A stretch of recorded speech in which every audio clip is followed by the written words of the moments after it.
அடுத்த சம் பாருங்க. சரவணனுடைய தந்தை வாங்கிய துணியின் அளவுகள் 2 3/4 மீட்டர், 2 1/2 மீட்டர் மற்றும் 1 1/4 மீட்டர் எனில் அவர் வாங்க வேண்டிய துணியின் மொத்த நீளம் என்னன்னு கேட்டிருக்காங்க. துணியோட மொத்த நீளம்னா இது எல்லாத்தையும் கூட்டிடுவோமா? 2 3/4 + 2 1/2 + 1 1/4ன்னு எழுதுவோம். இப்போது நம்ம இந்த 2 3/4 2 + 3/4ன்னு எழுதலாமா? ஏற்கனவே நம்ம முன்னாடியே படிச்சிருக்கோம்.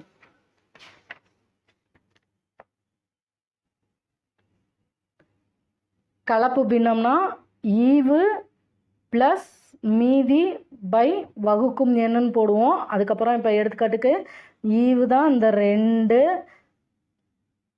ப்ளஸ் இந்த 3/4.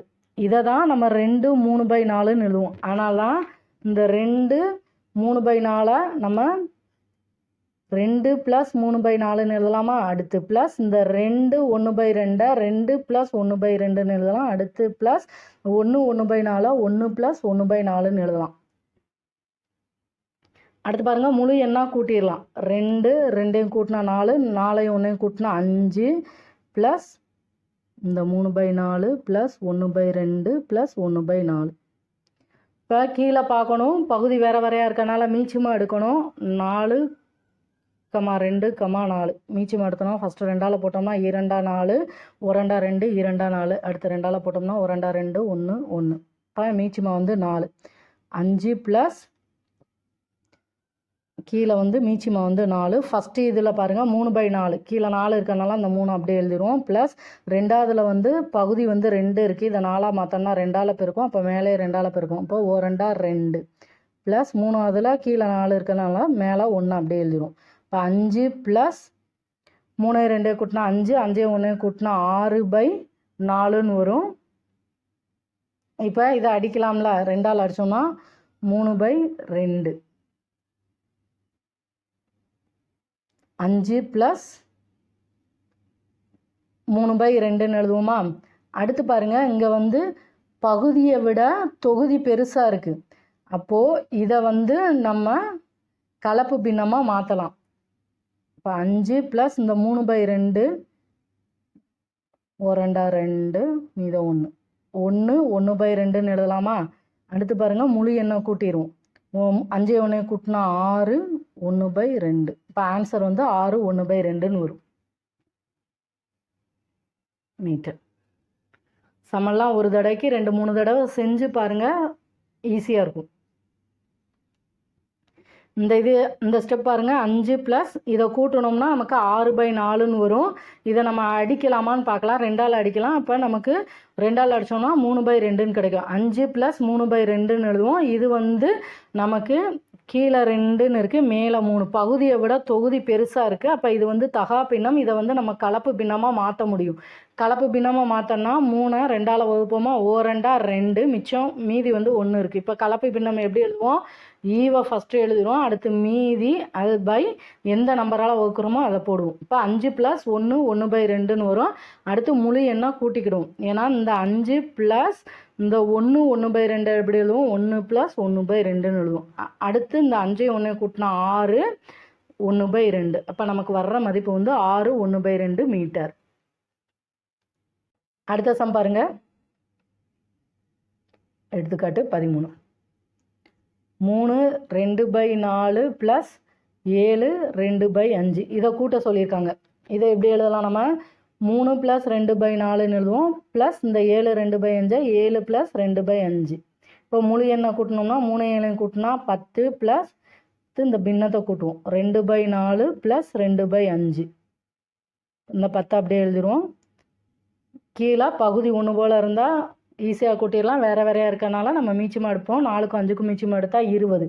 இப்போ ஃபஸ்ட்டு இதில் பாருங்கள், 20ஆக மாற்றோம்னா 5ஆல் பெருக்கும். இப்போ மேலேயும் 5ஆல் பெருக்கணும். 2 10 ப்ளஸ் கீழே ரெண்டாவது இதில் 2/5ன்னு இருக்குது. 5 20ஆக மாற்றோம்னா 4ஆல் பெருக்கணும். அப்போ மேலேயும் 4ஆல் பெருக்கிறோம். 8.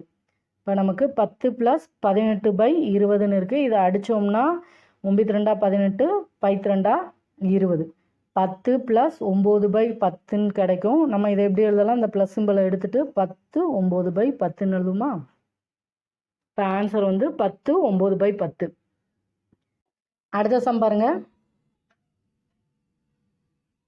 ஒரு நாள் அனிதாவின் அம்மா 5 1/2 லிட்டர் பால் வாங்கினார்கள். அவர் 3 1/4 லிட்டர் பாலை பாயாசம் செய்ய பயன்படுத்தினார் எனில் எவ்வளவு பால் மீதம் இருக்கும்னு கேட்டிருக்காங்க. அதாவது இந்த 5 1/2 3 1/4 கழிக்க சொல்லியிருக்காங்க. நம்ம டைரெக்டாக கழிக்கணும்னா கலப்பு பின்னத்தை தகா பின்னமாக மாற்றுவோமா? 2 10, 10 1 கூட்டினா 11/2 மைனஸ் 3 12, 12 1 கூட்டினா 13/4. இப்போ 2க்கும் 4க்கும் மீச்சமாக எடுத்தோம்னா 4. ஃபஸ்ட்டு இதில் கீழே 2 இருக்குது, 4 மாற்றினா 2ஆல் பெருக்கும், மேலேயே 2ஆல் பெருக்கும். அப்போ 11 2ஐயும் பெருக்குனா நமக்கு 22 மைனஸ் இங்கே கீழே 4 இருக்கிறனால இந்த 13 அப்படியே போட்டுருவோம். இப்போ 22லேருந்து 13 கழிச்சோம்னா நமக்கு 9ன்னு கிடைக்கும். 9/4. இப்போ கீழே பகுதியை விட தொகுதி பெருசாக இருக்குது. அப்போ இதை நம்ம கலப்பு பின்னமாக மாற்றலாம். 9 4ஆல் வகுத்தோம்னா 2 4 8 மிச்சம் 1. இப்போ முழு எண்ணெய் போட்டுட்டு மீதியில் மேலே போடுவோம் பை வகுக்கிற எண். இப்போ நமக்கு 2 1/4ன்னு ஆன்சர் கிடைக்கும். நம்ம இப்படியும் செய்யலாம். அப்படி இல்லாட்டி 5 + 1/2 மைனஸ் 3 + 1/4ன்னு எழுதுவோமா? 5 + 1/2 இந்த மைனஸை வச்சு உள்ளே பெருக்கணும்னா மைனஸையும் 3ஐயும் பெருக்கினா -3, இந்த மைனஸையும் ப்ளஸ் 1/4ஐயும் பெருக்கினா -1/4ன்னு கிடைக்கும். இப்போ 5லேருந்து -3 கழிச்சோம்னா 2 ப்ளஸ் சிம்பிள் போட்டுருவோம். ப்ராக்கெட்குள்ளே 1/2 மைனஸ் 1/4. 2 ப்ளஸ் 2க்கும் 4க்கும் மிச்சம் எடுத்தா 4. இப்போ ஃபஸ்ட்டு இதில் 2ன்னு இருக்குது, இதை 4ஆக மாற்றினா 2ஆல் பெருக்கும், மேலே 2ஆல் பெருக்கும், 2 2 மைனஸ் இந்த 1. ஏன்னா கீழே 4 இருக்கனால 1 அப்படியே போட்டுருவோம். 2 ப்ளஸ் நமக்கு 1/4ன்னு கிடைக்கும். இதை எப்படி எழுதுவோம்? 2 1/4. நமக்கு இப்படி செய்கிறது தான் கொஞ்சம் ஈஸி. ஏன்னா இது இந்த மைனஸை வந்து இந்த உள்ளே வச்சு சரியாக பெருக்கலை அப்படின்னா நமக்கு ஆன்சரே தப்பாக போயிடும். எந்த மெத்தட் ஈஸியாக இருக்கோ செய்யுங்க. நம்ம கலப்பு பின்னத்தை தகா பின்னமாக மாற்றிட்டு டைரெக்டாக கழிச்சா ஆன்சர் வந்து ஈஸியாக கிடச்சிரும். அப்போ மீதம் இருக்கிற லிட்டர் வந்து 2 1/4 லிட்டர் மீதம் இருக்கும். அடுத்த சம் பாருங்கள். எடுத்துக்காட்டு 15. 9 1/4 மைனஸ் 3 5/6. இப்போ இது கலப்பு பின்னத்தில் இருக்குது. தகா பின்னமாக மாற்றோம்னா 9 4ஐயும் பெருக்குமா 36. 36ஓட 1 கூட்டினோம்னா 37/4 மைனஸ் 3 18, 18ஐயும் 5ஐயும் கூட்டினா 23/6ன்னு வரும். இப்போ நம்ம மீச்சமாக எடுப்போம். 4க்கும் 6க்கும் மீச்சமாக கண்டுபிடிக்கணும். 2ஆல் போட்டோம்னா 2 4 3 2 6, 2 4 4 12, மீச்சமாக வந்து 12. இப்போ 12 பொதுவாக கீழே போடுவோம். ஃபஸ்ட்டு இது பாருங்கள் 4ன்னு இருக்குது. 4 12ஆக மாற்றோம்னா 3ஆல் பெருக்கும். இப்போ மேலேயும் 3ஆல் பெருக்குமா? 3 21 மிச்சம் 2 3 9 10 11. மைனஸ் சிம்பிள் இருக்குது, மைனஸை போட்டுருவோம். இப்போ 6 12ஆக மாற்றோம்னா 2ஆல் பெருக்கும்போது மேலே 2ஆல் பெருக்கும். 3 2 6 2 4 நமக்கு 111 மைனஸ் 46/12ன்னு வருது. இப்போ 111லேருந்து 46 கழிக்கணும். 5 10லேருந்து 4 போச்சுன்னா 6, 65/12. இது வந்து நமக்கு தகா பின்னமாக இருக்குது. இப்போ கலப்பு பின்னமாக மாற்றோம்னா 12ஆல் வகுத்தோணுமா 5 12 60 5. இப்போ முழு எண்ணெய் போட்டு மீதியை மேலே போட்டு பை எந்த நம்பரால் வகுக்கிறோமோ அதை போடுவோம். அப்போ நமக்கு ஆன்சர் வந்து 5 5/12ன்னு கிடைக்கும்.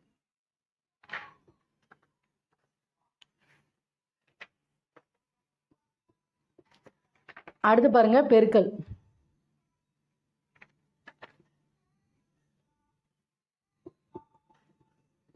இப்போ ஒரு பின்னம் கொடுத்து 1/2 பெருக்கல் 1/2னா நம்ம கீழே பெருக்கணும். 2 4, அடுத்து மேலே பெருக்கணும். 1 1.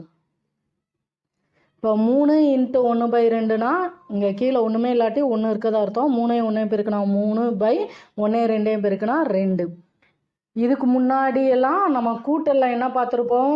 1 போல் இருந்ததுன்னா அதை பொதுவாக போடுவோம். பொதுவாக போட்டுட்டு மேலே உள்ளதாக கூட்டுவோம். பெருக்கல்ல வந்து பகுதியும் பகுதியும் பெருக்கணும், தொகுதியும் தொகுதியும் பெருக்கி போடணும், ஞாபகம் வச்சுக்கோங்க. இப்போ பாருங்க, எடுத்துக்காட்டுக்கு கண்ணனிடம் 30 மணிகள் இருந்தன. அவற்றில் 6இல் ஒரு பங்கு கண்மணியிடம் இருந்தது.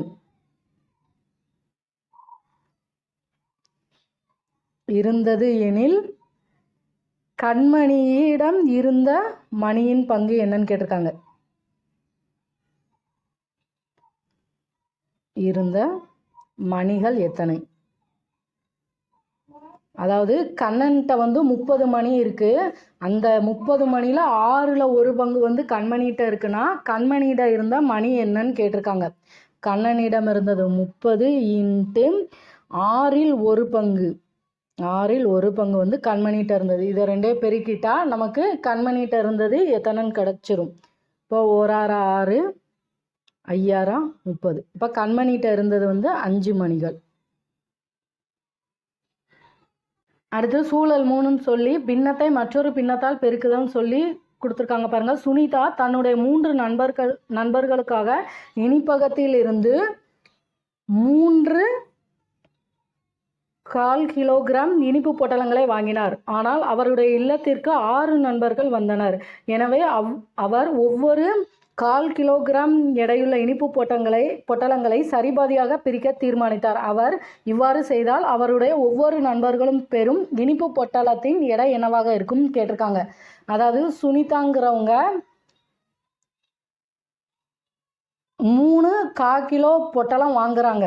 ஆனால் அவங்க வீட்டுக்கு 6 நண்பர்கள் வந்திருக்காங்க. அந்த 6 பேருக்கும் இந்த 1/4 கிலோ இதில் பாதியாக பிரித்து தராங்க. அதை நம்ம எப்படி எழுதுவோம்னா, அவங்க 1/4 வகுத்தல் ஒவ்வொரு இதையுமே 2 பேருக்கு கொடுக்காங்க.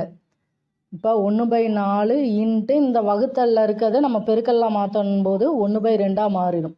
1/4 2 8ன்னு வரும். அடுத்த சம் பாருங்க. மருது என்ற பால்காரரிடம் 4 பால் புட்டிகள் இருந்தன. ஒவ்வொன்றிலும் 1.5 லிட்டர் பால் இருந்தது எனில் அவரிடம் இருந்த மொத்த பாலின் அளவு என்னன்னு கேட்டிருக்காங்க. அப்போது ஒரு இதில் 1.5 லிட்டர் இருக்குன்னா 4 இதில் எவ்வளோ இருக்குன்னு கேட்டிருக்காங்க. அப்போ 2 பெருக்கிடுவோம். 4 × 1 1/2. இந்த கலப்பு பின்னத்தை தகா பின்னமாக மாற்றோன்னா 1 2 பெருக்குவோம். 2 2 1 கூட்டினா 3/2ன்னு வரும். இப்போ 4 × 3/2.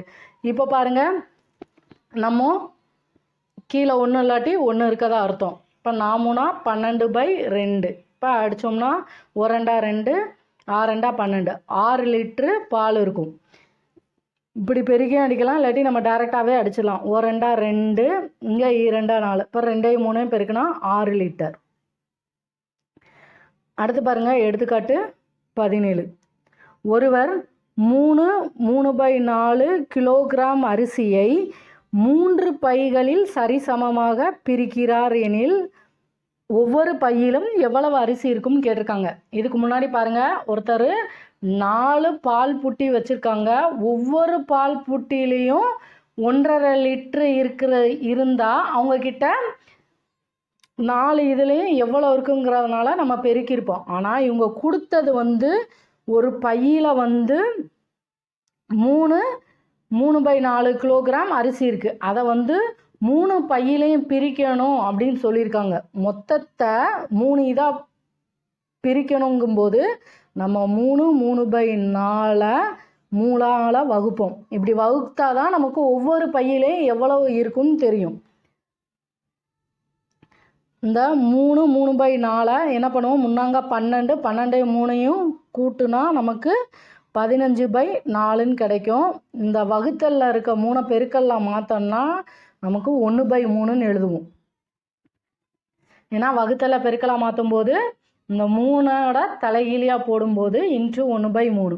இது ஏன் இப்படி எழுதுகிறோம் அப்படின்னா, ஒருவர் 3/4 கிலோகிராம் அரிசியை 3 பையில் சரிசமமாக நிரப்ப விரும்பினார் சொல்லியிருக்காங்க. இப்போது இதை வந்து 3 பையிலையும் போடுதாங்க அப்படின்னா, இப்போ நம்மக்கிட்ட ஒரு 12 சாக்லேட் இருக்குது. இதை வந்து 3 பேருக்கு பிரித்து கொடுக்கணும் அப்படின்னா நம்ம என்ன செய்வோம்? சமமாக பிரிக்கணும்னா 3ஆல் வகுப்போமா? இப்போ 12 3ஆல் வகுத்தா 4. ஒவ்வொருத்தவங்களுக்கும் 4 சாக்லேட்டை கொடுப்போம். அதே மாதிரி தான் 3/4 கிலோகிராம் அரிசி இருக்குது. இதை 3 பையில் சரிசமமாக பிரிக்கணும். அப்படிங்கும்போது இந்த 3/4 3ஆல் வகுப்போம். அடித்தோம்னா 1 3 3 5 3 15 5/4ன்னு கிடைக்கும். இங்கே கீழே பகுதியை விட தொகுதி தான் பெருசாக இருக்குது. ஏன்னா கீழே 4 இருக்குது, மேலே 5 இருக்குது. அப்போ இதை நம்ம கலப்பு பின்னமாக மாற்றலாம். 5 4 1 4 மிச்சம் 1. இப்போ ஈவை போடுவோம். அடுத்து மீதி, அடுத்து கீழே எந்த என்னால் வகுக்கிறோமோ அதை போடுவோம். அப்போ நமக்கு ஆன்சர் வந்து 1/4 கிலோகிராம்னு வரும். ஒரு பழச்சாறு கடையில் ஒருவர் 1 கிலோகிராம் ஆரஞ்சு பழத்திலிருந்து 1.5 லிட்டர் பழச்சாறினை தயாரிக்கின்றார் எனில் 12 3/4 கிலோகிராம் ஆரஞ்சு பழங்களில் இருந்து எவ்வளவு பழச்சாறினை தயாரிக்க முடியும்னு கேட்டிருக்காங்க. 1 கிலோகிராம்லேருந்து 1.5 லிட்டருனா 12 3/4 கிலோகிராம்லேருந்து எவ்வளோ வரும்னு கேட்டிருக்காங்க. அப்போ 2 பெருக்குனா நமக்கு ஆன்சர் வந்துடும். 1/2 இன்ட்டு 12 3/4.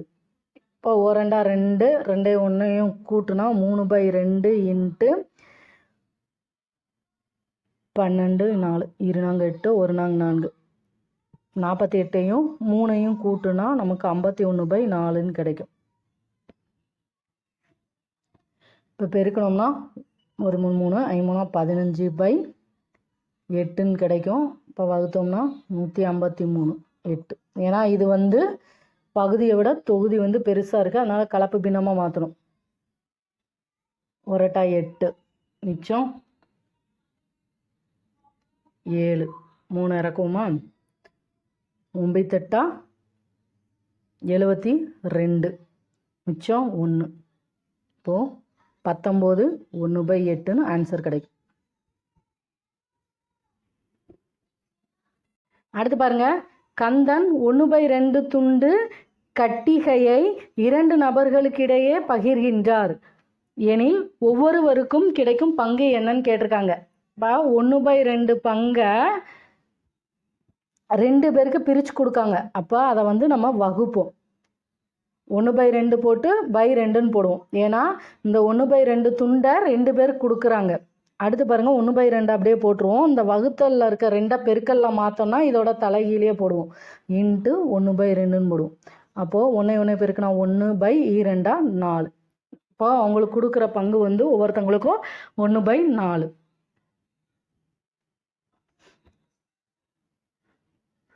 அடுத்து பாருங்க, 4 1/2 3 1/2 வகுக்கன்னு சொல்லியிருக்காங்க. இப்போ 4 2 8 8 1 கூட்டுனா 9/2 வகுத்தல் 3 2 6 6 1 7/2ன்னு வரும். இப்போ வகுத்தலை பெருக்கலாக மாற்றும் போது இது வந்து தலைகீழாக மாறிடும். 9/2 இன்ட்டு 2/7ன்னு வரும். இப்போ 2 2 கேன்சல் ஆயிரும். நமக்கு ஆன்சர் வந்து 9/7ன்னு வரும். அடுத்த சம் பாருங்க, எண்ணெய் தகர பெட்டியில் 7 1/2 லிட்டர் எண்ணெய் இருக்கிறது. அதை 2 1/2 லிட்டர் அளவுடைய புட்டியில் ஊற்றினால் 7 1/2 லிட்டர் எண்ணெயை நிரப்ப எத்தனை புட்டிகள் தேவைப்படும் கேட்டிருக்காங்க. அதாவது ஒவ்வொரு புட்டிலையும் 2.5 லிட்டரு ஊற்றுறாங்க. அப்போ இதை கண்டுபிடிக்கனா இதை வகுத்தா ஆன்சர் வந்துடும். 7 1/2 வகுத்தல் 2 1/2. 7 2 14 14 1 15/2 வகுத்தல் 2 4 4 1 5/2. இப்போ வகுத்தலை பெருக்கலாக மாற்றும் போது இந்த 5/2 2/5 மாறிடும். இப்போ 2 2 ஆடி போயிடும். 1 5 5 3 5 15. இப்போ 3. இப்போ நமக்கு 3 புட்டி தேவைப்படும். இதை செஞ்சு பார்க்கணுன்னு அவசியம் இல்லை. நமக்கு 7.5 லிட்டர் இருக்குது. ஒவ்வொரு புட்டிலையும் 2.5 லிட்ரு ஊற்றுறோம்னா 3 புட்டியில் நமக்கு 7.5 கிடச்சிரும். ஏன்னா ஒன்றில் 2.5னா இன்னொரு இதில் 2.5 ஊற்றும் போது 5ன்னு ஆகும். அடுத்து இன்னொன்று தேவை. இப்போ நமக்கு 3 புட்டி வந்து தேவைப்படும். அடுத்த சம் பாருங்கள். 6 மீட்டர் நீளமுள்ள கம்பியினை 1.5 மீட்டர் நீளமுடைய சிறிய கம்பிகளாக வெட்டினால் எத்தனை சிறிய கம்பிகள் கிடைக்கும் கேட்டிருக்காங்க. 6 மீட்டர் நீளமுள்ள, அதாவது பெரிய கம்பியோட நீளம் வந்து 6 மீட்டர், அதை வந்து 1.5 மீட்டர் நீளமுள்ள சிறிய கம்பியாக வெட்டுனா எத்தனை கம்பி கிடைக்கும்னு கேட்டிருக்காங்க. அப்போ நம்ம இதிலேருந்து இதை வகுக்கணும். வகுத்தா ஆன்சர் கிடச்சிரும். 6/1 1/2. இப்போ 6 இதை வந்து தகாப்பினமாக மாற்றணும்னா 3/2ன்னு மாறும். இப்போது 6 இந்த வகுத்தல பெருக்கலாக மாற்றினா 3/2 வந்து 2/3ன்னு மாறிடும். 1 3 3 2 3 6. இப்போ ஆன்சர் வந்து 2 4ன்னு கிடைக்கும். அப்போது 4 கம்பிகள்.